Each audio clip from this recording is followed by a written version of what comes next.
13장 18절에서 30절까지의 말씀 저 한 절 여러분 한 절 번갈아 교독하겠습니다. 제가 먼저 18절 읽겠습니다. 그런즉 씨 뿌리는 비유를 들으라.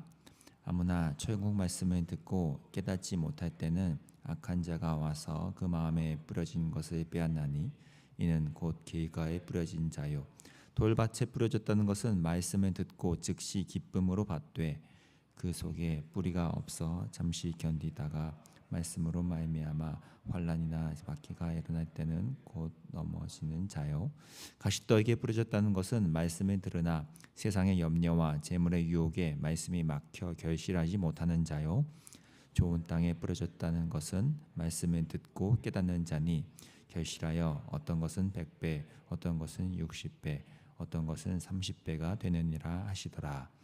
예수께서 그들 앞에 또 비유를 들어 이르시되 천국은 좋은 씨를 제 밭에 뿌린 사람과 같으니 사람들이 잘 때 그 원수가 와서 곡식 가운데 가라지를 덧뿌리고 갔더니 싹이 나고 결실할 때 가라지도 보이거늘 집 주인의 종들이 와서 말하되 주여 밭에 좋은 씨를 뿌리지 아니하였나이까 그런데 가라지가 어디서 생겼나이까 주인이 이르되 원수가 이렇게 하였구나. 종들이 말하되 그러면 우리가 가서 이것을 뽑기를 원하시나이까 주인이 이르되 가만두라.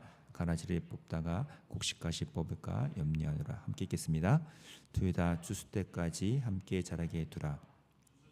내가 추수꾼들에게 말하기를 가라지는 먼저 거두어 불사르크의 단으로 묶고 곡식은 모아 내 곡간에 넣으라 하리라.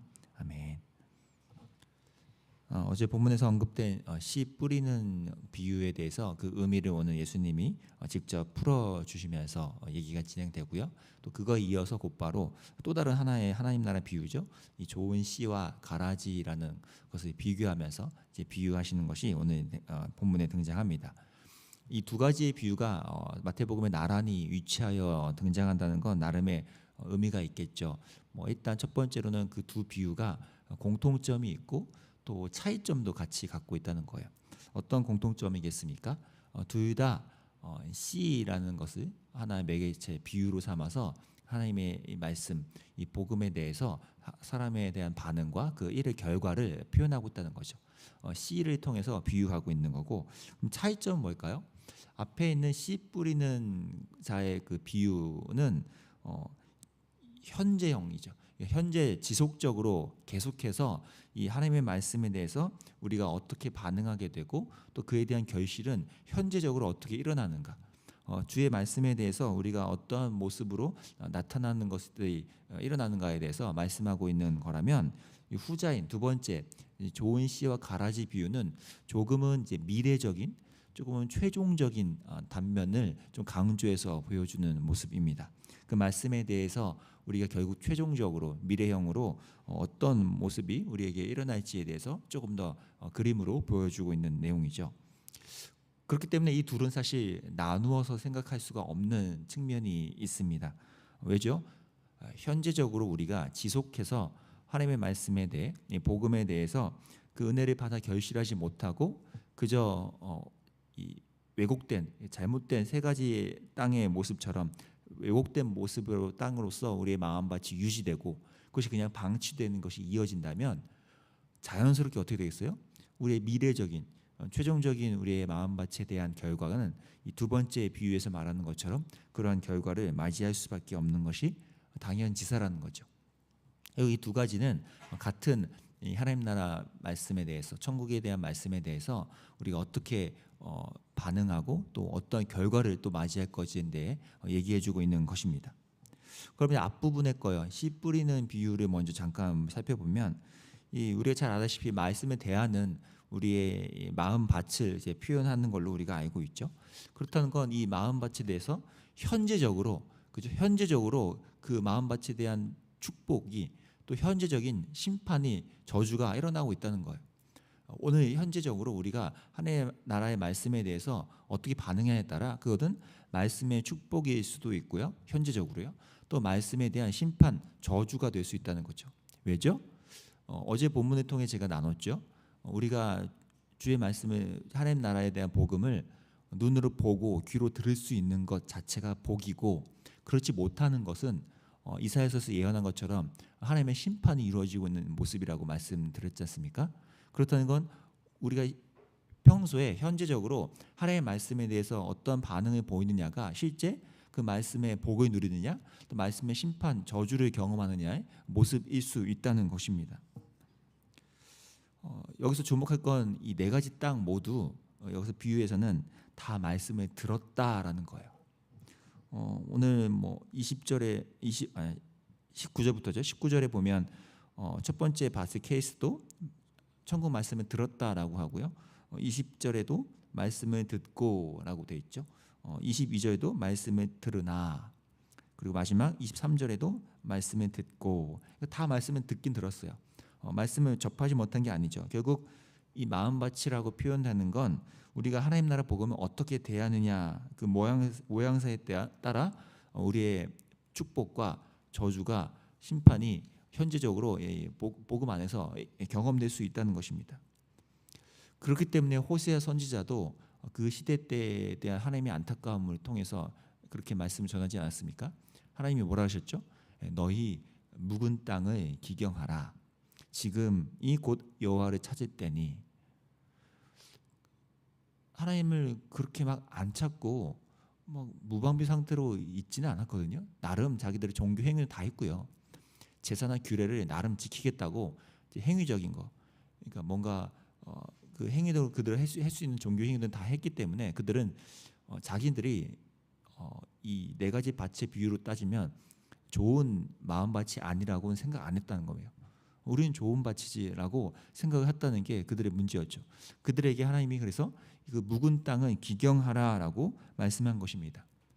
묵은 땅이 뭡니까? 아무런 생산력도 나타나지 않고요. 그냥 오랫동안 방치되거나 그냥 아무것도 일어나지 않아서 그것이 이제 굳어지기도 하고요. 또 여러 잡초가 일어나기도 하고요. 또 많은 가시들이나 이런 것들이 막 아주 자연스럽게 일어나는 그런 땅이죠. 그런 땅에 대해서 기경을 해야 되는데, 그 호세아 시대 때에도 사람들의 문제가 화근이 뭐였습니까? 정작 자기네들은 스스로를 묵은 땅이라고 생각하지 않은 것, 거기서 화근이 시작된 거죠. 내가 묵은 땅이라고 직면했다면 기경하려고 했을 텐데 그렇게 인정하지 않았다는 거예요. 오늘날 우리에게도 이 성령께서 우리의 묵은 땅을, 우리의 마음밭을 기경하면서 날마다 그 마음밭에 하나님의 말씀이 들어올 때 그것을 우리가 온전히 습수하고 또 그것이 결실될 수 있도록 우리가 날마다 은혜를 구하는 필요가 너무나 크다는 것입니다. 우리도 자칫하면 쉽게 이 좋은 땅이 아닌 다른 땅으로서 변질될 수가 있고, 그렇게 결실을 맺지 못하면 우리는 그저 하나님이 안타까워하시는, 예수님이 안타까워하시는 하나님 나라의 서기관이 아닌 그냥 그들 입장에서 서기관으로 머물 수밖에 없다는 것이죠. 그런가 하면 두 번째 단락인 이 좋은 씨와 가라지 비유는 어떨까요? 여기는 이제 앞에 있는 씨 뿌리는 것과 비유를 비교해 볼 때 다른 포인트죠. 뭡니까? 씨 뿌리는 비유에서는 네 가지 땅, 결국 뭐예요? 말씀을 듣는 자의 입장과 상태였다면 이 좋은 씨와 가라지라는 건 뭐겠습니까? 네, 말씀을 이제 전하게 되는 입장이죠. 말씀이 이제 가르쳐지는 입장에서의 포인트가 있는 것입니다.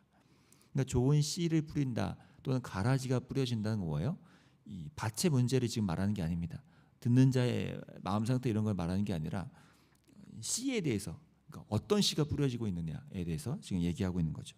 아무리 마음밭이 좋은 밭이어도 그 좋은 씨가 뿌려지지 않으면 거기서는 좋은 마음밭에 의한 결실이 이루어지지 않듯이요, 가라지가 뿌려진다면 그 밭에는 가라지가 나올 수밖에 없습니다. 오늘 이 두 가지를 우리가 함께 살펴보면 결국 어떤 적용이 두 가지가 이루어지죠?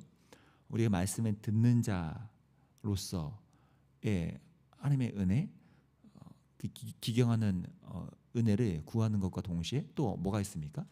말씀 그 자체, 말씀을 전하는 거에 있어서의, 말씀이 나뉘어지고 가르쳐지는 거에 있어서도 우리는 은혜를 구하고 기도해야 될 필요가 있다는 거죠.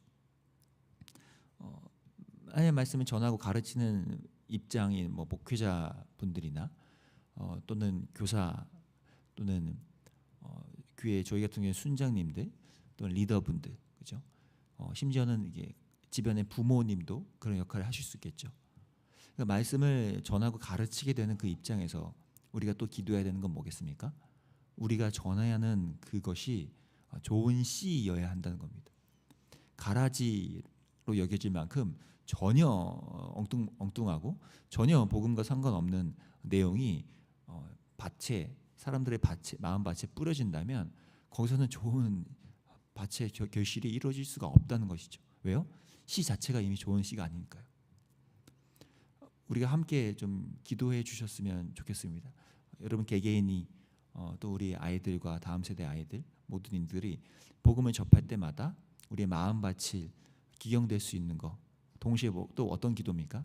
그 말씀을 전하고 가르치는 모든 분들, 목회자부터 해서 교사와 리더와 부모에 해당하는 모든 분들이 그 복음이라는 씨를 잘 전달할 때 온전히 좋은 씨를 뿌릴 수 있도록 헛된 것들이 뿌려지지 않도록 그렇게 함께 계속해서 좀 기도해 주시면 참 좋겠습니다.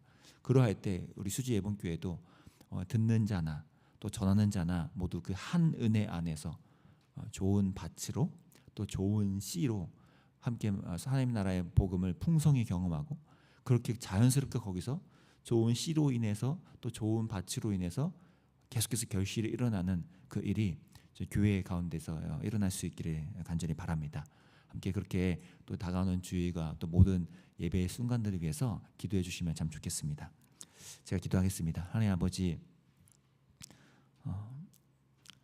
하나님의 말씀을 우리가 대하고 받는 그 모습에서 우리 안에 계속해서 묵은 땅을 기경하고자 하는 주님 앞에 우리의 삶을 펼쳐놓고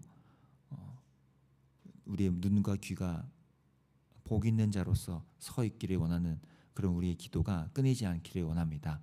아니 우리 자신과 또 말씀에 대하는 모든 이들이 좋은 밭으로서 마음이 바뀌어져서 거기서 아름다운 결실들이 풍성히 맺어지게 주님 인도해 주시고 또한 말씀을 그 씨를 전하고 뿌리는 이들에게도 하나님 동일한 은혜를 주셔서 가라지와 같은 헛된 것들이 틈타지 않도록 주님께서 막아주시고 좋은 씨가 참된 하나님 나라의 복음이 온전히 뿌려지고 전해져서 듣는 모든 이들의 마음밭에 알맞게 심겨지고 또 그것이 좋은 씨답게 힘있게 결실로 이어지는 은혜가 일어나게 인도해 주시기를 원합니다. 수지 예본교회 모든 예배와 말씀에 대하는 순간들 속에 그 은혜를 허락해 주시고 또 특별히 다가오는 주에 청소년부 수련회 가운데 아니 우리 아이들 마음밭과 또 뿌려지는 씨에도 주님께서 함께 역사하셔서 그 모든 시간들 속에 하나님 나라의 충만함이 일어날 수 있도록 주님이 기름 부어 주시기를 원합니다. 감사하며 예수님의 이름으로 기도합니다. 아멘.